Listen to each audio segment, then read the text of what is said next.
Congolais, il a prié au Swaziland pour le prince qui avait le sida. Et il a été guéri. Mais combien de Congolais sont morts de sida pendant qu'il était là? Parce que notre pays ne reconnaît pas les hommes que Dieu a donnés.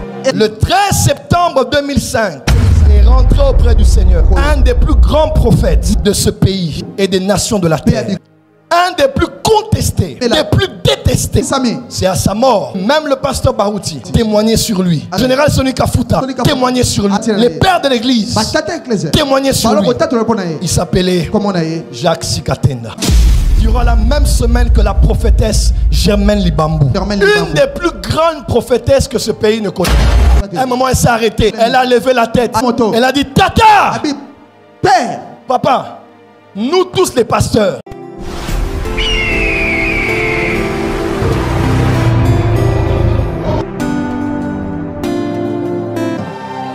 deuxième signe qui montre qu'un nouveau changement veut arriver. C'est lorsque, dans le réveil précédent, les hommes que Dieu avait mis en avant se retirent de la scène. Qu'est-ce qui montre qu'un nouveau vent veut arriver?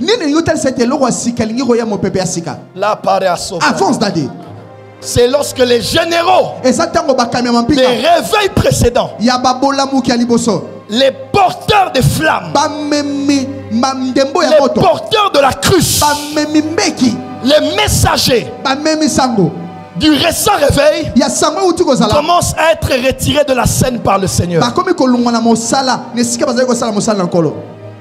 Pourquoi? Parce que dans leur saison, ils ont préparé la voie, comme Jean le Baptiste, au réveil qui allait venir. Et pour que ce réveil touche tout le monde, pour que ce message touche tout le monde, Jean a dit les paroles du Seigneur. Il dit: si un grain de blé ne tombe à terre, et s'il ne meurt pas, il ne portera pas de fruits. Mais s'il reste seul, il est enterré, il est enseveli, il meurt. Il va porter un arbre qui produira cette graine-là fois 100, fois 1000, fois 10 000. Quand Dieu prend un oint de Dieu, il y a un certain message, une certaine onction, une certaine grâce, un certain manteau. Quand Dieu prend ce oint et qu'il tombe à terre, sa mort prophétise qu'il y a plusieurs qui vont naître de la même espèce que lui, de la même grâce que lui, du même message que lui, du même manteau que lui. Une graine d'une mangue, elle meurt seule, mais elle produit des manguiers. Elle produit des manguiers.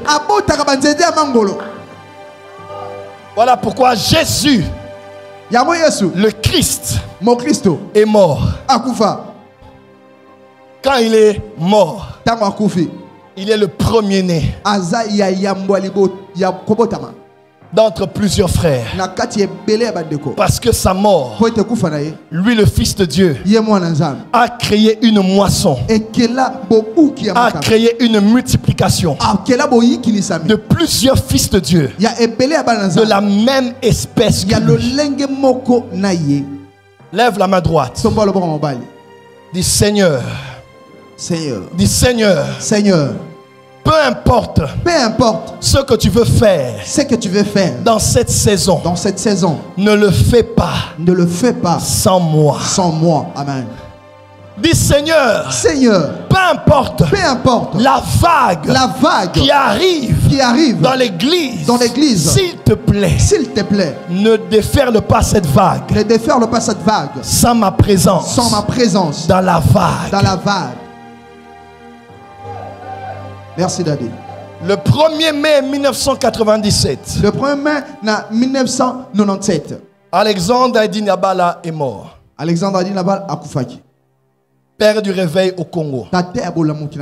Père du mouvement charismatique. Ici, en Ouganda, au Kenya, au Burundi et dans plusieurs autres coins de la terre. Fils de Tel Osborne, il était. L'année qui a suivi, son frère, du même père spirituel, Benson Idahosa, est mort le 12 mars 1998. 12 mars 1998. Le 13 avril 2001, est rentré auprès du Seigneur un des plus grands prophètes de l'Afrique, ivoirien, et il s'appelait Séverin Kakou. Le 19 septembre 2003 est rentré auprès du Seigneur le docteur et prophète Kenneth Hagin, qui a commencé le message du mouvement de la parole de foi. Le 13 septembre 2005 est rentré auprès du Seigneur un des plus grands prophètes de ce pays et des nations de la terre. Un des plus contestés, des plus détestés, des plus combattus. C'est à sa mort que même le pasteur Barouti témoignait sur lui. Le général Soni Kafuta témoignait sur lui. Les pères de l'église témoignaient sur lui. Il s'appelait Jacques Sikatenda. Il est rentré auprès du Seigneur. Et c'était un des grands prophètes que ce pays ait connu. Il s'habillait en blanc. Et les gens jugeaient cela. Nous tous ici, on savait que c'était un boa. Qu'il avait un boa. Et pourtant, le général Soni Kafuta disait, il n'y a personne dans ce pays qui a eu la grâce de guérir les gens du sida comme cet homme-là. Il est allé en Namibie pendant que j'étais en Afrique du Sud. Il a prié pour des militaires. Un Congolais. Il a prié au Swaziland pour le prince qui avait le sida. Et il a été guéri. Mais combien de Congolais sont morts de sida pendant qu'il était là? Ça c'est vrai. Parce que notre pays ne reconnaît pas les hommes que Dieu a donnés. Il faut que ces hommes meurent pour qu'on commence à célébrer. Nous sommes une église prophétique. Nous sommes des fils d'Issachar. Je prêche le prophétique ici pour que chacun de nous ne rate pas les temps qui sont les points de contact. Il y a des temps où Dieu visite son peuple. Et si on ne comprend pas ça, on passera à côté du temps de Dieu. Amen. 15 décembre 2009. Le docteur Oral Robert est mort.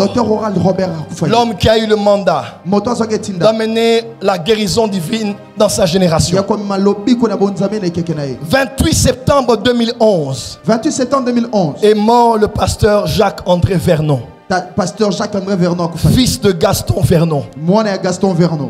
Fils de Sadhu Sudar Singh. Père de Alf Lukau. Père de Joël Francis Tatou. Ce général est mort durant la même semaine que la prophétesse Germaine Libambou. Une des plus grandes prophétesses que ce pays ne connaîtra. J'ai été chez notre papa Alain Balanyama. Elle est venue dans une matinée prophétique.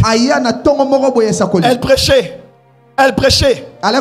N'oubliez pas qu'elle a un frère aussi qui est prophète. Peut-être que les Congolais ne savent pas. Le prophète Libambou est l'un des grands prophètes qu'on a dans ce pays. Maman Germaine, elle a commencé à prêcher.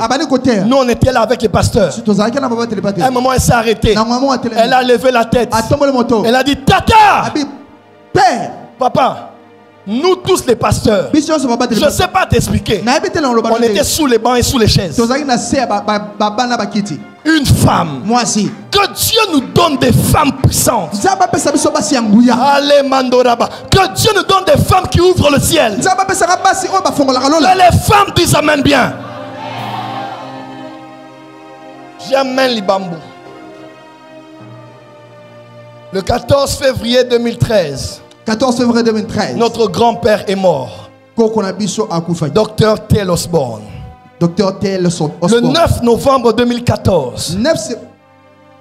9 novembre 2014. 9 novembre 2014. L'homme qui a fait la vulgarisation du message du royaume et du leadership chrétien. Le docteur Miles Monroe est rentré auprès du Seigneur. Le 21 février 2018, le plus grand évangéliste de tous les temps, Billy Graham, est mort. Docteur Billy Graham a coupé. Le 5 juin 2018, j'étais dans l'avion avec mon grand frère Alain Olangi. On allait en Afrique du Sud et on parlait. Et quand on est arrivé, lui il apprenait que maman Olangi était morte. Et il est rentré à Kinshasa. Moi je suis resté à Djobo. Maman Olangi est partie.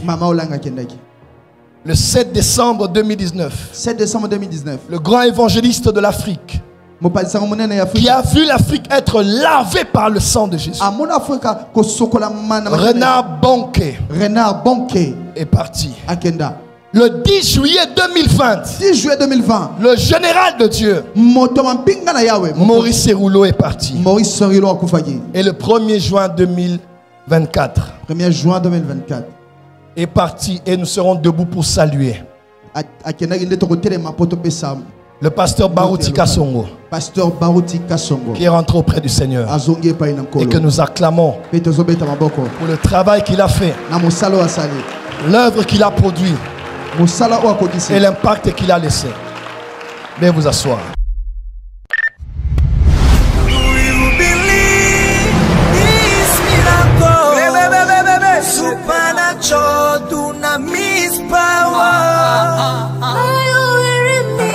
Receive a miracle.